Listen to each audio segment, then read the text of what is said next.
my Los Angeles Lakers continue to spiral downward, headed into doomsday, game after game. It's pretty bad, man. It's gotten to the point that, you know me, I like to twist the knife a little bit here. Yeah, Portland Salt, go ahead. But you know, it's beyond that point right now. It's just, you know, it's just.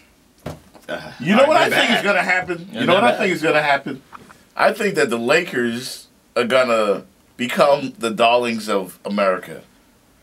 Believe it or not, I think that people are enjoying the demise of the Lakers right now. They're enjoying it so much that people will start to feel sorry for them? Yes! I don't think so.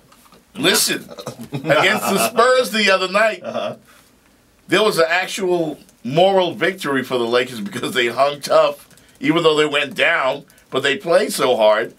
There's an underdog in this guy, Earl Clark. I don't know where he came from, but I certainly have fallen in love with him. Great game the other night against the Spurs, a double-double, and he had a double-double last night.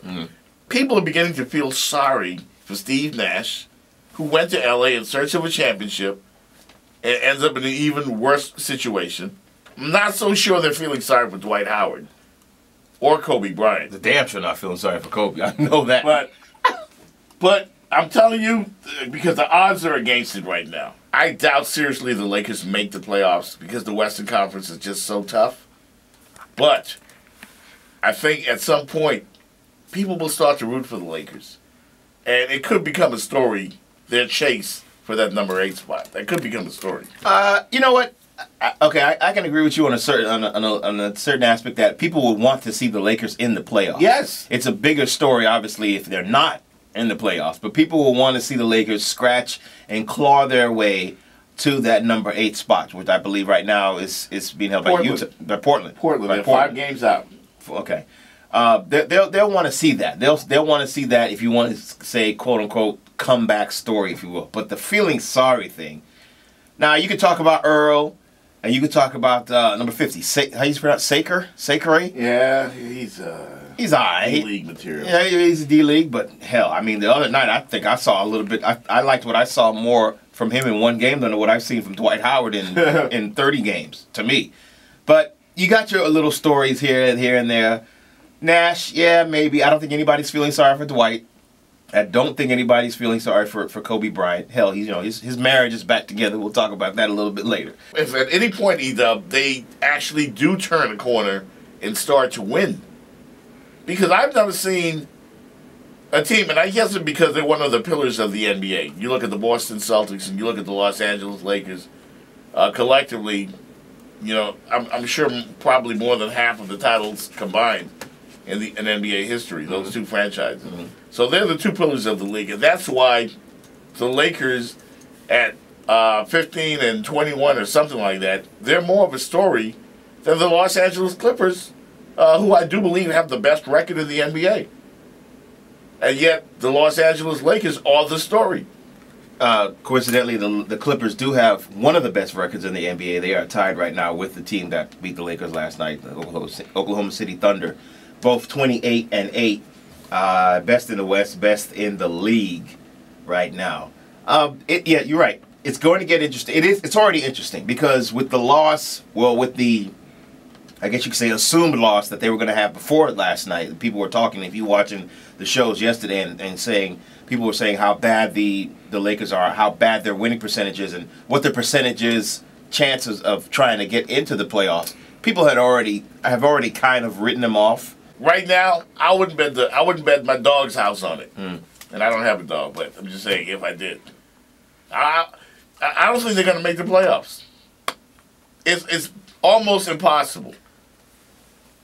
And I think if they do become close, like a pennant chase in baseball, when you just have to watch every night, that can become a story. And I think when it gets like that, the high pressure situation, the fact that they came from the depths of hell, people are going to root for the Lakers.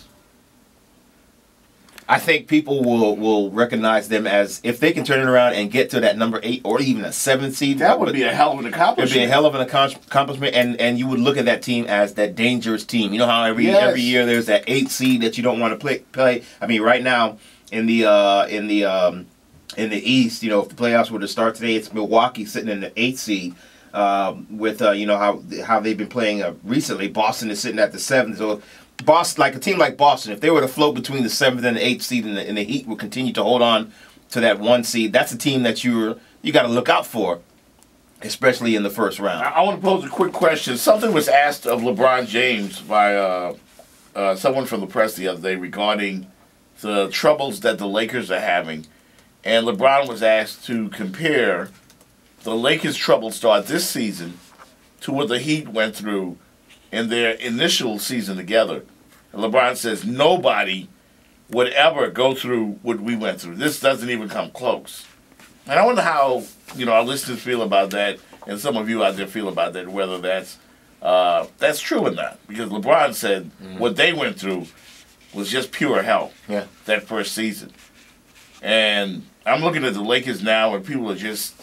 The buzzards are circling already. Yeah. The vultures, the obituary columns are being written. Even myself, a pure Laker fan, don't see how they can do it. I definitely think that it was more heat, if you will, just no pun intended, around the Heat. Because all the Lakers right now, all they're doing is losing games. Yeah, but they're a major disappointment because, remember, when the Lakers got Dwight Howard and Steve Nash, I, along with thousands of other Laker fans, started saying, championship, of course. Cha-ching. Well, you say that every year, though. And Yeah, but I was Laker even way. more convinced. There was talk about the best record in the league, just like the Miami Heat. Yeah, but there was talk about 72-10, just like the Miami Heat. The only thing we didn't do was have a rock concert at the Staples Center the way you guys did. And it's a pretty big rock concert. It was a pretty big rock concert. A lot of things were said at that rock concert that the rest of the league didn't like.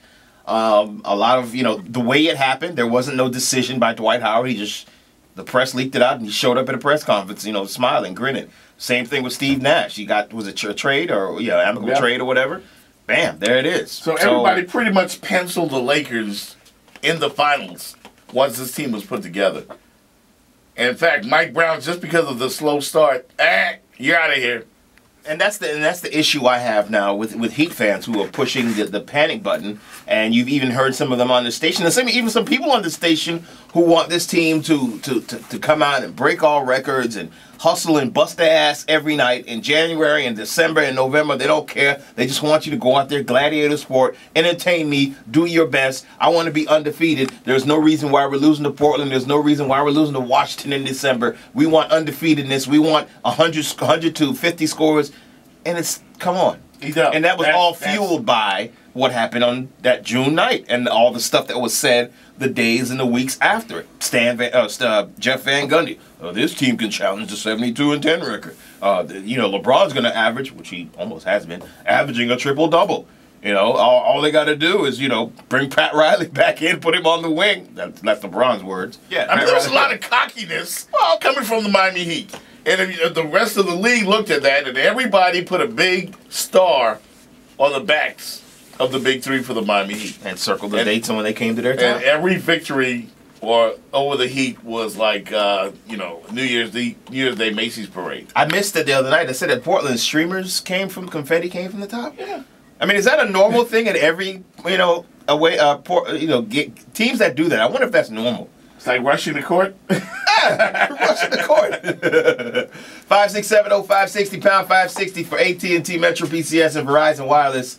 You can text us at 56121. We'll talk about the Lakers. We'll talk about your Heat.